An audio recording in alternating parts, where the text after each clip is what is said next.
ex-wife of Abraham Daniel, who happens to be the ex-pastor of Dunamis Church, who worked under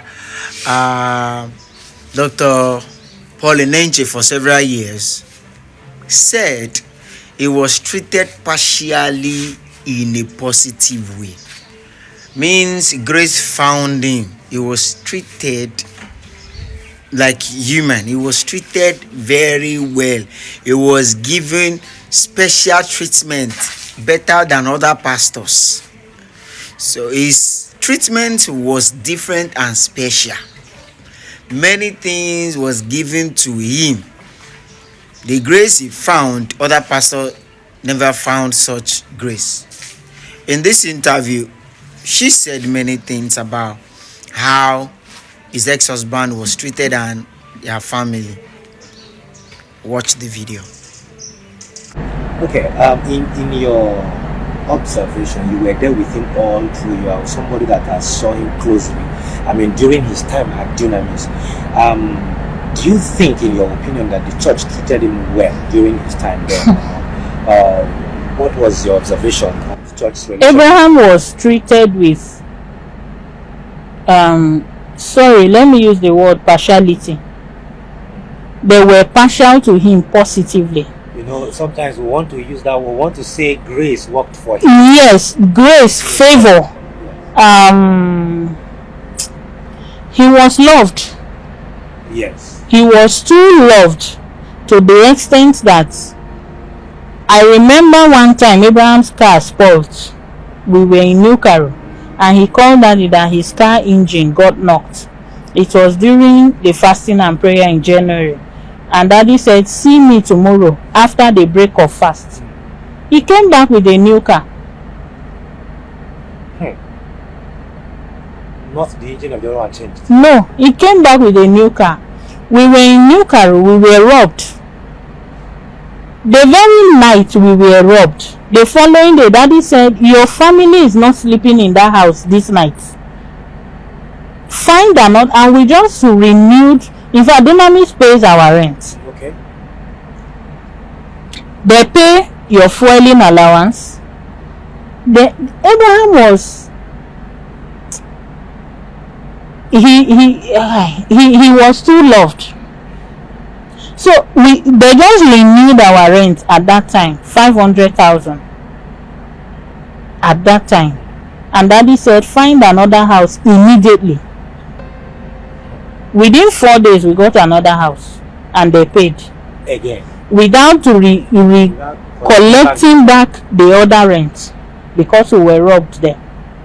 This was how loved he was. I remember one time he was sick. 2014 November. I can't remember precisely the date now, but then I was home when they called me that he just slumped. They were in their Saturday evening prayers. The church accountant at that time and his assistant pastor back then called me. It was an emergency call. Oh, he is not breathing and all. And I rushed to the hospital where he was admitted, Nisi Hospital in Masaka. I'm giving all these places for you to detail so that you can do your findings. We went to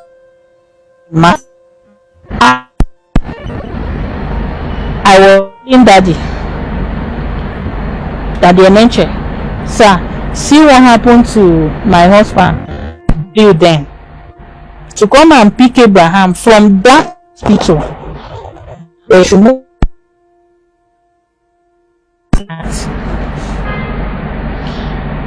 In all sincerity, till this very moment that we are talking, I don't know how much was paid, but I know the bills ran in millions of naira. Dr. Andrew was the church's doctor. I think he was the head of medicals at that time. I don't know if he still is. He was the one that did everything from beginning to the end. Abraham was on oxygen 3 times. That the Enenche prayed for him more than 3 times. He sent us to different hospitals that He didn't try and err on his health. They to ascertain what was wrong because he was having breathlessness. They needed to check his heart, they checked his lungs, they checked everything to be sure that he was not asthmatic, to be sure that everything was clear. They had to do an MRI in their hospital in Karusai, was where they did the MRI. All this while, he was excused from preaching. His salary was not affected. One of the days, because of meeting up with hospital appointments, they said, okay, they lodged us in a hotel in Geriki so we could meet up with town. So we're in New Caro. Is it children's school fees they were paying when we're pastoring with them? School fees as well. Yes. So Abraham was too favored. He was very, very favored. Daddy would travel abroad and buy Abraham shoes and shirts. When my late grandma passed on, this should be 12 years now, we were going for the burial. Mommy told him, you can't appear before your in-laws empty-handed. She said, we don't do this, but I will do it for you. Go to the bookshop admin. The admin at that time was Pastor Choga, and tell them that I said they should give you the bus, fuel it, to and fro. That will take your family to and fro with you to Otukpo for the burial. So we came with Dunamis bookshop bus for the burial. Fueled by the church.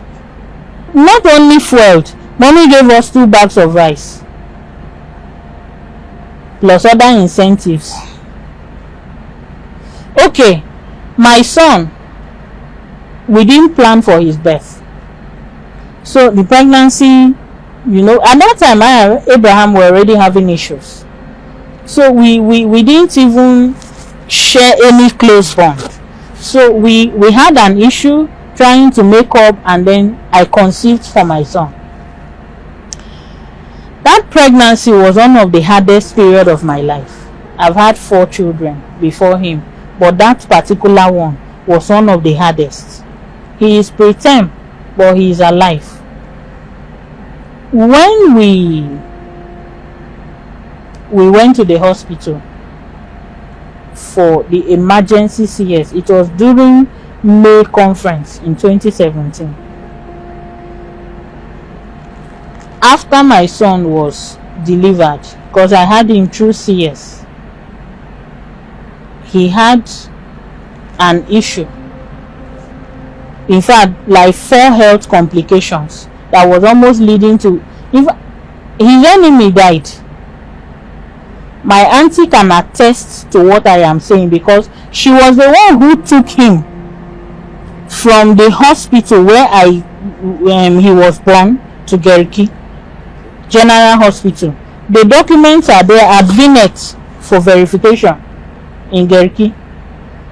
I gave them to him in Vinet Hospital, Geriki, and he was transferred to Geriki General Hospital for pediatricians to look at him with emergency. The notes are there. Dunamis was the one that cleared.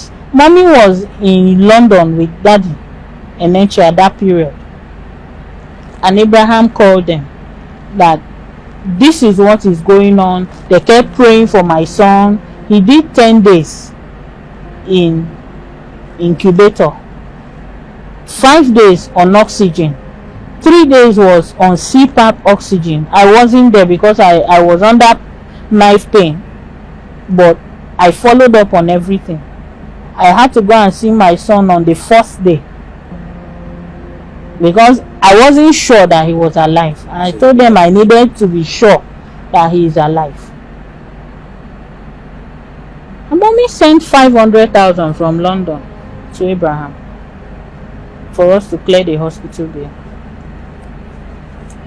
So some of the things we enjoyed while we were with the commission. I don't think some pastors who were there before him enjoyed it. So, I know you said he's a good preacher, he's good at that and all of that. But how was his spiritual leadership at home and even in church? Shortly after we were posted, like I said, he became too proud for too many things. So that posting made me understand that Abraham was not a true Christian, because he could go on without fasting. At that time, it's like Abraham, he was too loved to be somebody who could have errors. That love covered every shortcomings. Truly. So even if I don't complain, are you sure? So I didn't want anybody to guess me. I kept my calm.